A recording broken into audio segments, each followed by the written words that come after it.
Have you ever felt so betrayed that you feel like you've been buried alive? Buried alive. And you just can't help but yell out at the top of your lungs, Khan! Welcome to this review of the Cold Steel Khan.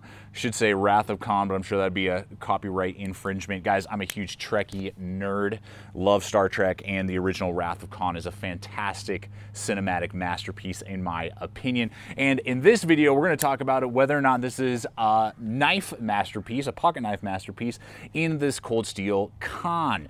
This has all the makings of a basic budget pocket knife that can fit into almost anybody's budget and functionality. Now we're gonna talk about pros and cons, some things I'd like to see changed and different, and see whether or not this is like a genetically modified, intelligent masterpiece that could outsmart you and outwit you at every turn, or are there things that hold it back and enable you to defeat its capability. Again, lots of Wrath of Khan jokes in there, and if you're a Trekkie, you're gonna totally love this video. So come along with us as we take a look at this pocket knife and see if it's going to be the right EDC blade for you. So let's go ahead and jump to it. Man, this just looks like the knife that Khan would be carrying and stabbing the back of Captain Kirk. This design is a Tanto design, so definitely more of kind of a combat, tougher, harder feel to the blade. We're looking at 3 inches overall blade length, and you're looking at about 2.75 actual cutting edge satin blade there. It's going to be pretty stout back here by the thumb studs. You're looking at 0.12 or an 1/8 of an inch thick, tapering down just slightly. So it's basically going to hold that thickness all the way down to where it transitions into the tip there, that Tanto design. Not a super abrupt, like high Tanto. In fact, I'm carrying one here today. Give me one sec. Even this Gerber, it has just more of a higher Tanto. This is more of a piercing Tanto, I guess, if I could say that. So that's what you're looking at. You're looking at a flat grind, so a saber grind in there on that transition. And so what that means is that this is an ultra strong blade. You're not going to snap and break it, compared to like the Delica 4 from Spyderco. Very similar actually in kind of their overall profile, just kind of how they look. But you can just see here how much thinner the Delica is than, even on the tip, than the Khan.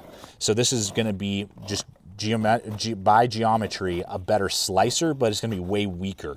You're not going to be wanting to stab or pry with that. This is going to be way better at stabbing and prying and heavier, harder tasks, not cutting through cardboard and things like that. So it was doable, as you guys are seeing as I'm running in all the footage, with all the cardboard cutting and rubber and nylon and paracord and all the different stuff that we test here on a regular basis. But it's not going to be quite the slicer as just thinner blades out there on the market.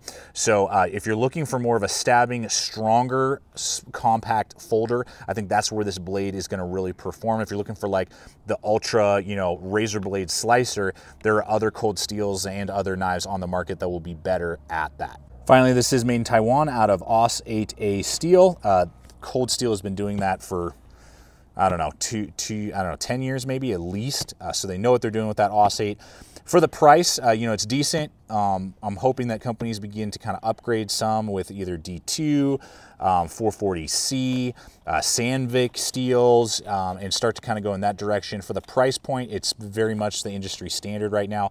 It's rather rust resistant. Their cryo treatment they do, it's going to hold a good edge, take a good edge for that price point, and that's what a lot of companies are doing in that like around $40 price point. And so we will transition into talking about price, 40 bucks, very, similar to what's on the market. Here's another one, the GRAYL that we reviewed earlier this year with those same kind of thumb studs. Similar design in a lot of ways between these two here. This one, AUS 8 as well, same size, same kind of weight. This one has a polymer, not G10, but this guy's going to run like, I don't know, 38 bucks, I think. So they're all within like $1 or $2 of each other, these two knives here with that AUS 8 steel. I do want want to thank Cold Steel for sending this one over to us so that we could test out, review it, give you guys a full comprehensive video so that you guys can decide, is the con, and do you want to carry that type of wrath in your pocket, or are there other knives out there like the Grick or other blades in general that would be a better choice that we want to do for you. We want to give you guys the best, most comprehensive review with these type of data points so you guys can go out there and spend your hard-earned money wisely, and that you'll be the most likely to be happy with the purchase that you guys have. So we will be including links over to Amazon for the con. That's always a great way to help support the channel when you guys use those Amazon links, and I will include a couple other Cold Steel options as well that are kind of similar in this, you know, price range and size range and stuff. So there will be a few blades over there on the Amazon links that you guys see popping up. They're in the description right below, and we want to thank you for using those links. Okay, now we're going to talk about lockup and deployment. Now we have a great dead center there. Been playing with this for a couple months now. No floating left or right. Now we have these like not thumb holes and not thumb studs. They're almost like thumb discs with good jimping on them. Ambidextrous on either side there. Got that little screw right there. You can unscrew it and then take them out completely, but it would be too small a hole for you to stick your finger in. But that's just how you would, you know, adjust that. Haven't had any loosening with that or anything. Very easy for you to grab. I don't even really have to flick my wrist, and boom, I can open that guy up into that lockback triad locking system. Ultra strong, one of the strongest on the market. Love that lockback system. We have that nice large ricasso, so I can then disengage, kick it down. It's not going to nick my finger, and close it one-handed. So good deployment, good open and close, solid, everything you'd expect from most lockbacks, and particularly lockbacks from Cold Steel. So zero issues, zero concerns with deployment and lockup. Okay, we're gonna hit handle here on the blade. We're looking at blue G10 handle scales. Totally dig that, love blue. A lot less aggressive G10 than what you would expect from most Cold Steel, like in the Recon series. Not as aggressive, which I actually really like, and really, you know, it lends itself to be a good EDC. So you're gonna get good traction with good machining around all the corners, no sharp corners or anything. Really like that a lot. Now, when it's closed up, it's 4 inches from front to back here, and that will lend itself to be that lightweight compact size, coming in at 2.4 ounces. Totally dig anything under 3 ounces. Love that because there are no steel liners in there.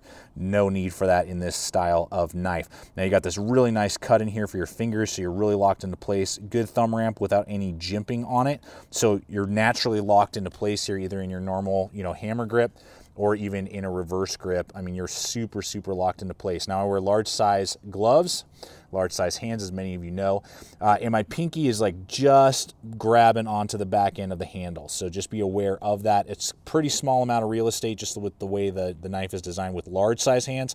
I would say those of you with small and medium would totally love it. Large, as long as you don't mind that compact size and you're looking for a compact size knife, you won't notice it, but that's something I wanted to touch on. Kind of a large ricasso there, not big enough for me to use as like a finger choil, and so you are about 3/4 of an inch away from your finger to the cutting edge, so just something to be aware of. But super locked in, super lightweight, and no hot spots or pain to worry about with this knife. So a little bit different for Cold Steel in a good way, I think, is that this is an ambidextrous pocket clip, and with the ambidextrous thumb studs, totally righty or lefty compatible. So lefties out there, you're gonna love this knife.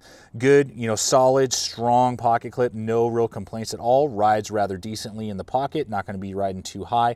2 screws there. And this comes with only 1 pocket clip, so you just unscrew it, flip it to the other side. Most Cold Steels have these like curved pocket clips, so they include 2, and if you lose one, you know, and you're maybe gifting it to a lefty or something like that, you know, it just can be sometimes cumbersome. It's nice that it's just 1 pocket clip like most knives, and you just swap it left or right. Totally dig that. Very cool. No lanyard hole to speak of, so those of you who like putting lanyards on your knives, you won't be able to do that on this knife, but pocket clip rides well and is tip up, right or left. So there you have it, folks. I think there's a lot of things going for this. Again, I'd like to see a slightly different version that's out there. Maybe that they could call that the Kirk, and just basically give us either a full flat grind with a drop point, no tanto, or a much higher, less gradual saber grind. That would be my opinion. It's still a very good knife for the price point, giving you not only decent steel, great ergonomics, you know, just all the basics. Just it gets the job done in every single way for you. And again, with some different blade options, I think that would be awesome to see. So the Con has a lot going for it. You'll have to decide, do you like Tantos, and are you looking for more strength, or are you looking for more slicing capability in your pocket knives? That will determine whether or not this is the right genetically modified masterpiece to help you rule the world, or for you to conquer it and move on to something else. I hope you guys have enjoyed this video and the fun that we have had throughout this space adventure, this trek through the stars, and this trek through this pocket knife design. As always, thank you so much for coming over here, checking out the channel. Please subscribe, comment, like, share this video. Love to hear your guys' thoughts. Any questions you have, I'll answer in the comments below. And finally, always remember, stay equipped, stay prepared. We'll see you out there.